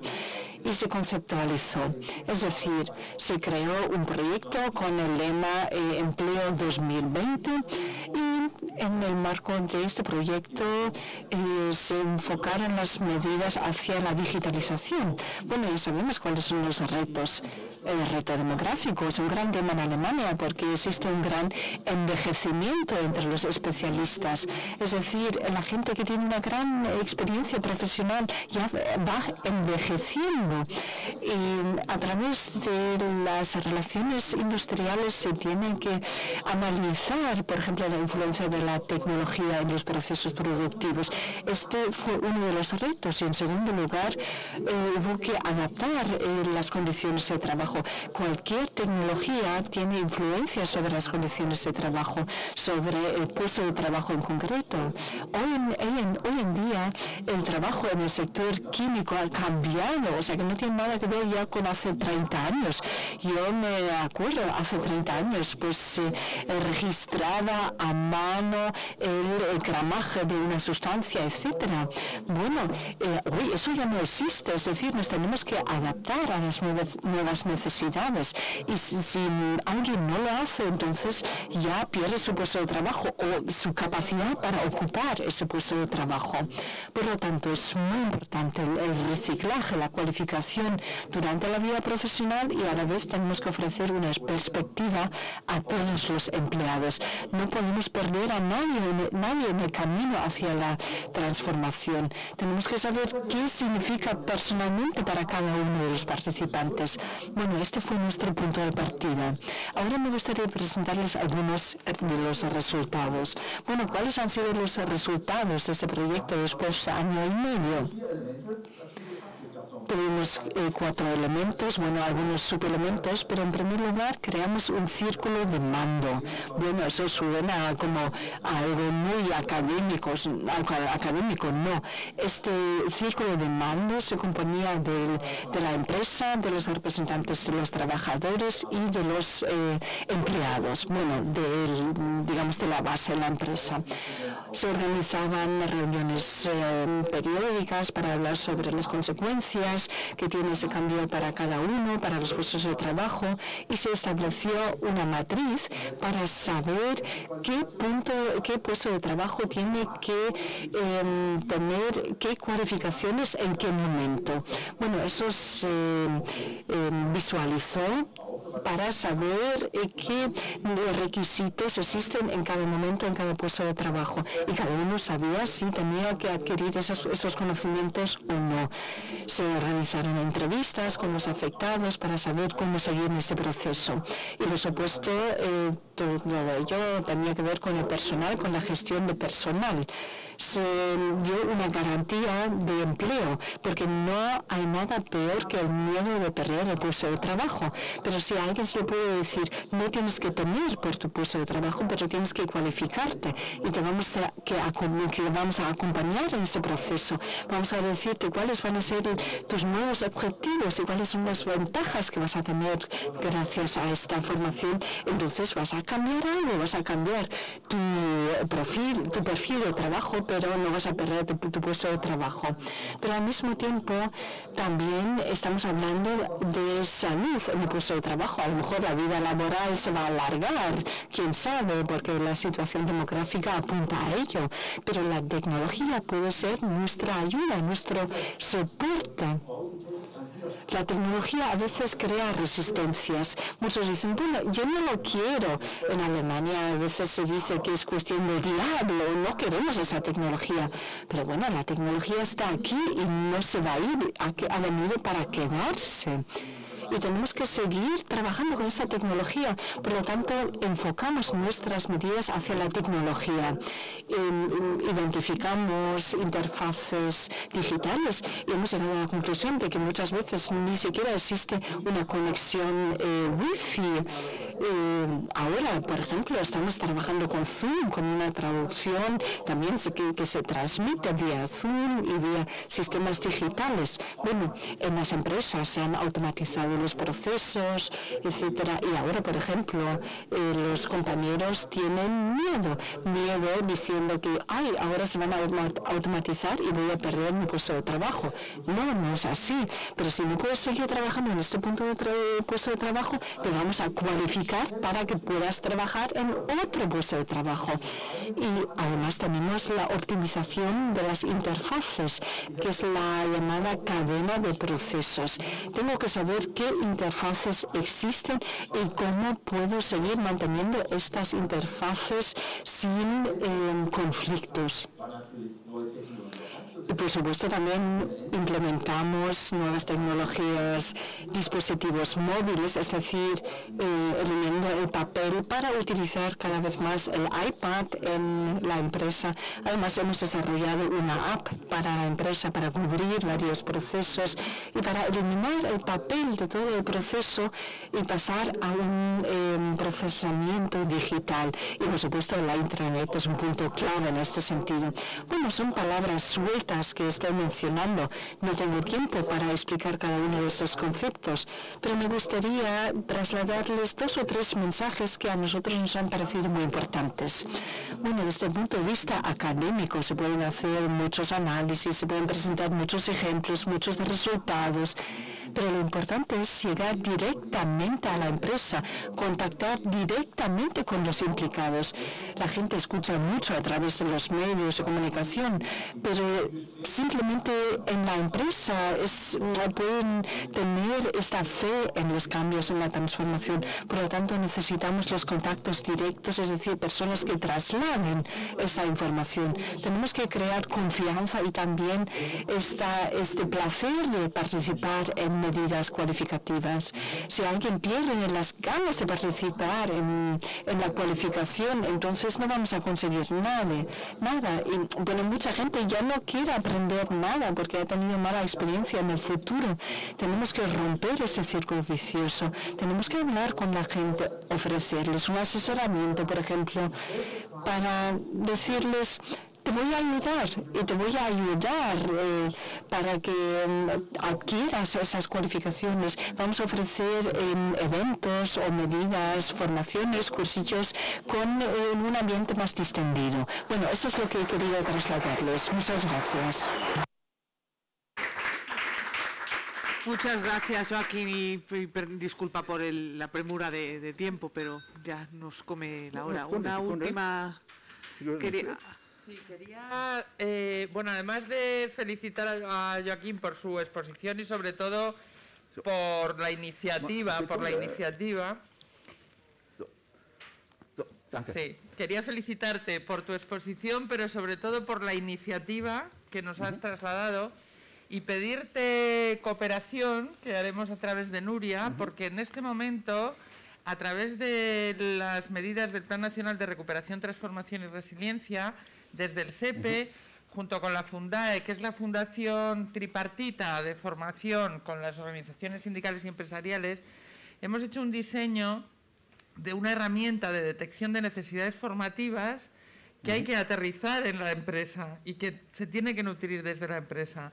La experiencia que tú nos trasladas es completamente para nosotros una buena práctica, porque hemos hecho un diseño en el que, sobre la base de un informe muy potente del Observatorio de las Ocupaciones que existe en España, en el SEPE, pero con las comisiones paritarias sectoriales, con los centros de referencia nacional, que son los centros de formación especializados en familias profesionales, y con el catálogo de especialidades formativas, tenemos un círculo de identificación de necesidades formativas, pero necesitamos lo básico, que es la participación directa en la empresa. Y te quería preguntar si la figura que tú desarrollas, o que me imagino que otros compañeros, como asesor especializado en materia de cualificaciones, desde el sindicato o desde el ámbito, si es una figura, digamos, informal, o si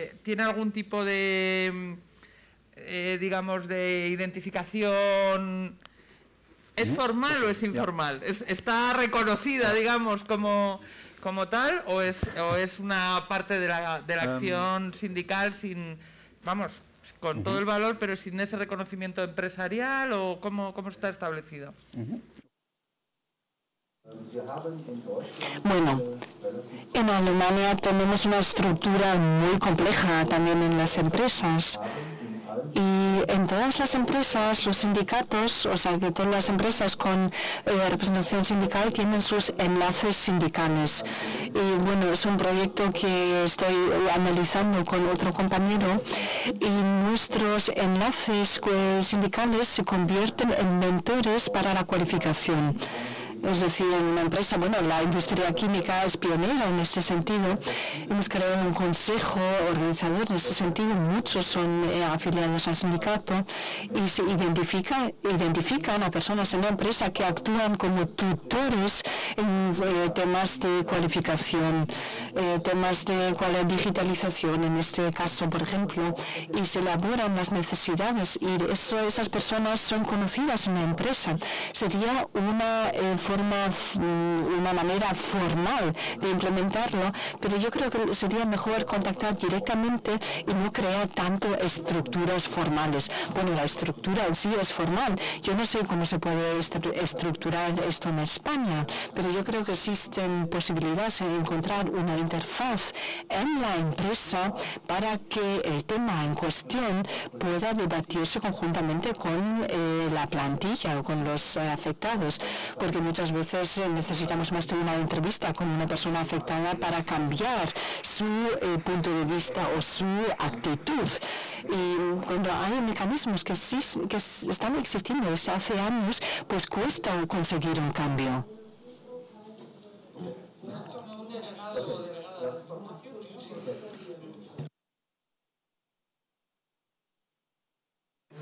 Joaquín, a lo mejor puedes explicar que los enlaces sindicales lo hacen no como un trabajo extra, sino que forma parte de su trabajo.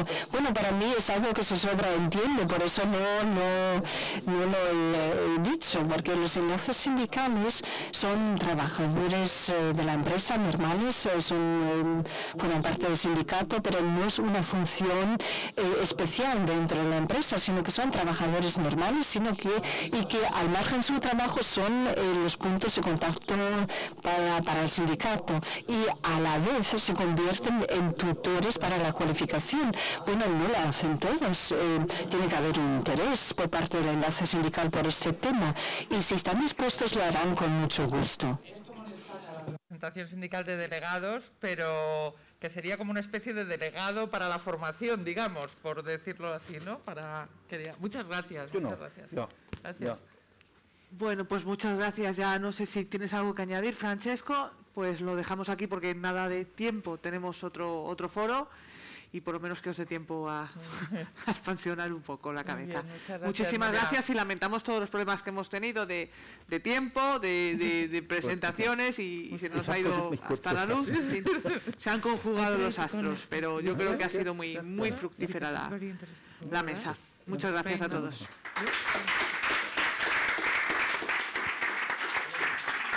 Me dice